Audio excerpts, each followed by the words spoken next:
Damn, Lizzy, could you fail any harder? You came out and said that you were Native American. And, Long ago. And I learned about my family the same way most people learn about their family, from my mama and my daddy. If you had a chance to do it over, would you? I can't go back. your family told you were Native American? Yeah, it's what I believe. When did you find out you weren't? Well, I'm not a person of color. I'm not a citizen of a tribe. Was there any benefits to that? No. You kind of like the original Rachel Dolezal a little bit. Rachel Dolezal was a white woman pretending to be black. No, this is what I learned from my family. Yeah. Yeah. Pocahontas, Jokahontas. Let me go on the Breakfast Club so I can appear Wokahontas. You brought this on yourself. You reap what you sow. And you lied about being Native American.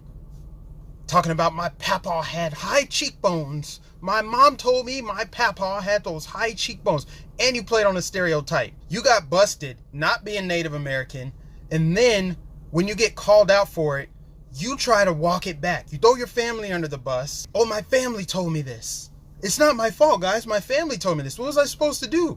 But when you get busted, then you say, oh, I didn't get any benefit from it at all whatsoever. Obviously, there's some privilege there. There's something to be gained for being a minority.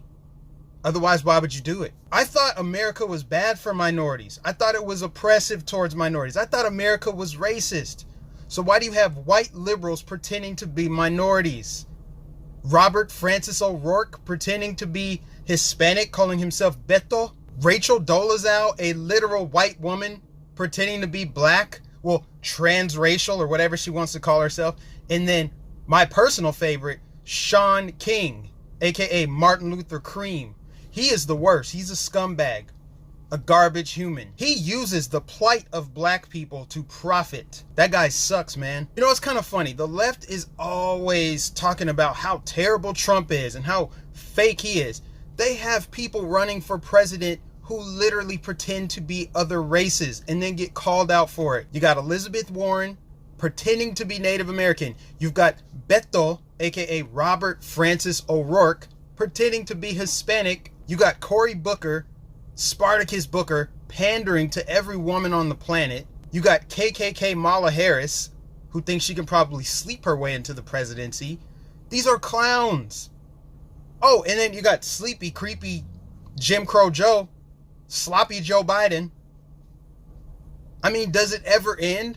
The audacity. Trump is the best version of himself. What you see is what you get. He doesn't pander. He doesn't offer handouts. He just is who he is. Meanwhile, all these leftist presidential candidates are contorting, bending themselves in whatever direction they think is going to get them votes. They're playing the game of Twister. You know, it's kind of fitting that Trump used to be in the WWE, because what the Democrat field looks like is a Royal Rumble. They're all in the ring to see who's going to be the last man, woman, Native American, gay person standing. And then they'll get to face Trump in WrestleMania. Only it's a clown show. There are a bunch of clowns in the ring. It's almost as if it's by design that bozos like Elizabeth Warren are taken more seriously than Tulsi Gabbard and Andrew Yang. I don't agree with their progressive ideology, but at least they're coherent and they sound like adults. At least they're not up to their necks in scandal and controversy and nonsense. Like, oh, look at me, I'm Native American. Just kidding. My parents told me that. It's not my fault. I shouldn't have done it. Also, just contradiction after contradiction.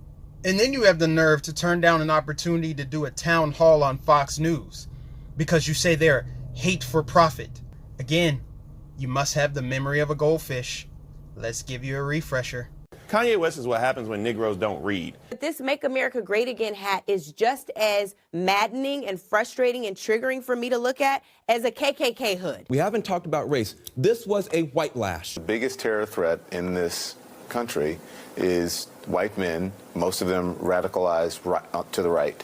So what that translates to is the left-wing media outlets have a more acceptable brand of bigotry for you. Don't get me wrong, Fox News isn't perfect. They've had their gaffes. But for you to call out Fox News and completely ignore CNN just highlights the ongoing hypocrisy of the left. I don't like the Breakfast Club at all. Personally, I believe that they are gatekeepers and they're just there to maintain the status quo, keep blacks on the plantation. But I gotta call out, they've called out pretty much every Democrat candidate that's gone on their show. There's nothing wrong with that. They're doing a better job than the lamestream media. The media is dying a slow death, and I love it. Let them bleed out. I mean that metaphorically. So, Elizabeth Warren, you're a sad case. I'm surprised that you're eating into Bernie Sanders in the polls. You're still both behind Joe Biden. It's just a matter of time, Lizzy. Just a matter of time, Lizzy. Pocahontas, I think, is probably out.